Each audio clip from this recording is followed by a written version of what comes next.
Hi guys, so today we will talk about actually the verifiable credentials. So I already talked a lot about the DID, and the DID give us the possibility actually to identify ourselves and say that um, we could prove that our private key is on our ownership and give some metadata about the private key, but how to actually state something about ourselves. So how to connect any kind of claims and the information about ourselves to this identity. So here the verifiable credential should help us. So the main thing that I want to see the verifiable credential in a perspective of the SSI principles, and most important, how the verifiable credential could help us to unlock the data. That's why we quickly recap the principles and how the verifiable credentials actually will help us to unlock these principles. So first of all, the main idea is the transparency, that all the algorithms and other things are transparent. So we based on the standards, we based on the open algorithm and all other things. It's crucial for verifiable credentials, and it's crucial for us. Another thing that is quite important is the portability. Yeah, that we could easily take this information in the form of verifiable credential. And yeah, for sure, not just the portability. The most important thing, it's the interoperability, that we just not could take this information, but we could exchange this information with others. So transparency, interoperability, and portability, actually it's something that gets unlocked by the verifiable credentials itself, because it's based on standards. So to unlock, we have these three principles, and actually why it's happened, because we have a standards. We have a standards, and we based on the Web3C verifiable credential data model. So it's the open standard that actually describe everything, describe how the verifiable credential should look like, and so on. So I strongly recommend to actually read the specification. It's a quite useful one. So, but another quite important principle that SSI have the existence, that we do not invent something that will not exist in real world.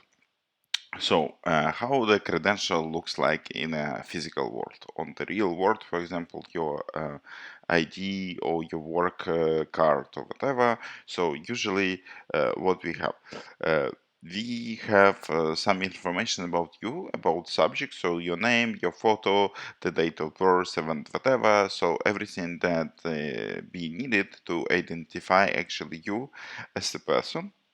So, and humans usually identify based on photo. Yeah, they take a look to the photo, they take a look on you, and if you haven't changed dramatically and you have no photo from college, and right now you're 45, everything will okay. The next thing, that's it, issuing authority. Yeah, so we stated who issued this credential, what kind of authority, and so on. What kind of type of credential we have. So is it a passport? Is it some other things? And then we have some different set of attributes that actually describe the document itself, and for example what you could do or what you couldn't, and what main important thing, that the part of these attributes could be the constraints, for example the expiry date of the document, and so on. So this is all together, it's already the credential. It exists since I don't know, thousands of years. Somehow everybody is happy, but what we want to add on top in the digital form, first of all, it's two things that is quite important. So the first one, that we want to make them verifiable in a machine way. So what that's mean, that we want to have the set of proofs that could be made not only by a human based on photo, but by machine based on some usually cryptography. And another thing in a digital world, that the data should be readable not only by humans but by machines. So we want to make them machine readable somehow.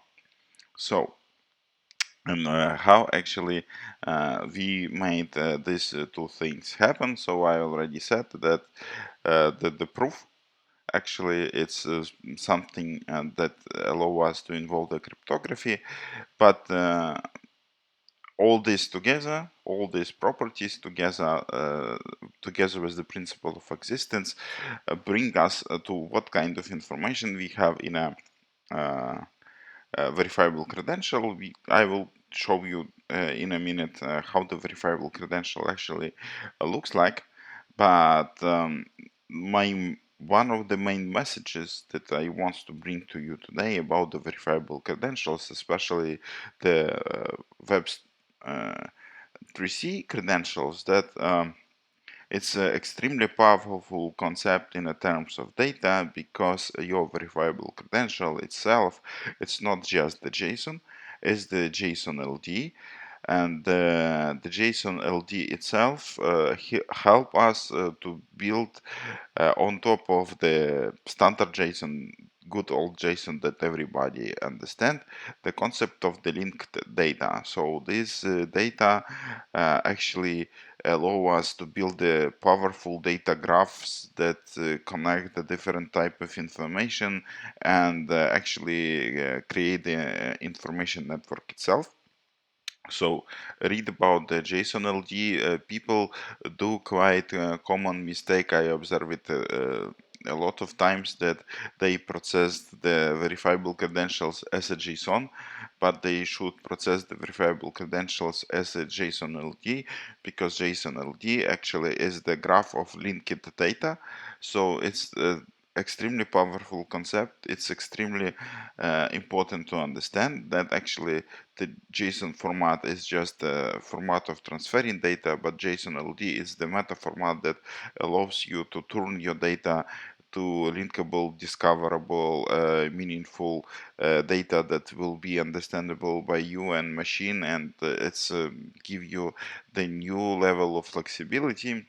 So, and yeah, so the verifiable credential is usually the graph of linked data that will contain exactly the proof, the cryptographic proof with the signature, the claims that will describe all these things that we have here, and some metadata. And metadata, actually, it's the interesting thing, because we will have some data about the issuer. We will have this to the context and schema. So we will get the self-descriptive linked graph of data. So together with the data, we have the meta information that explain to the machine how to process this data, how the data mean, and what kind of the data scheme data have, and so on. So I know it's a bit abstract, that's why let's jump to some real example. So we have the credential here, and as you could see, it's on top level.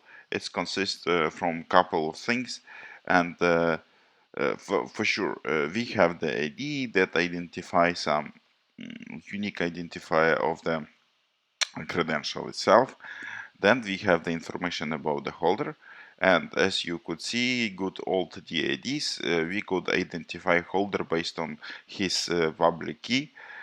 And then we have the meta information about where this credential was issued. Most important thing that turn actually credential to the verifiable credential, as I mentioned, is the proof.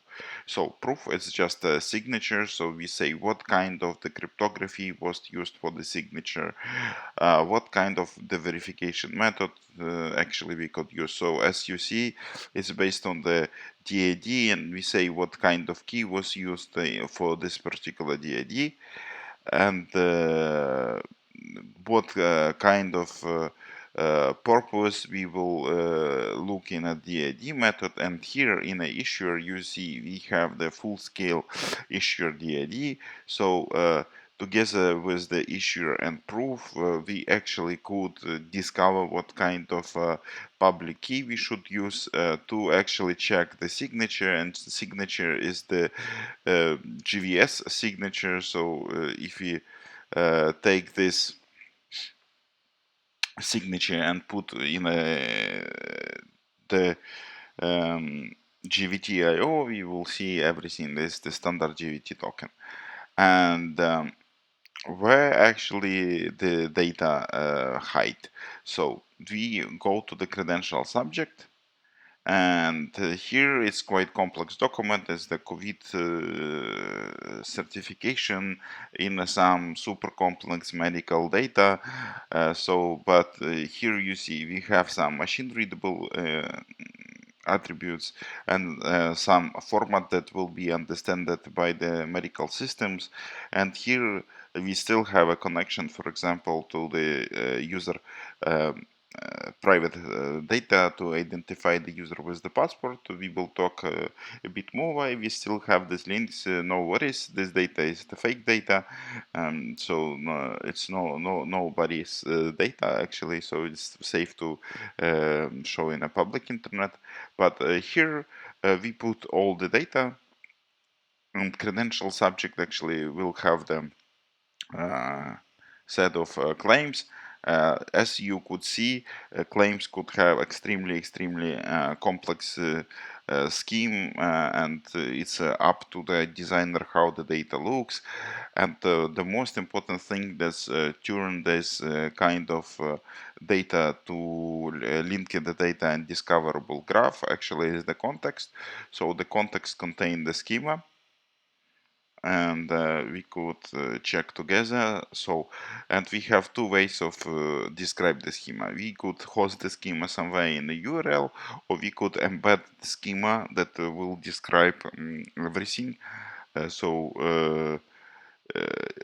And for example, here we have quite detailed and decent schema for the medical data that actually used all over the world, that actually describe every piece of the medical format that we use.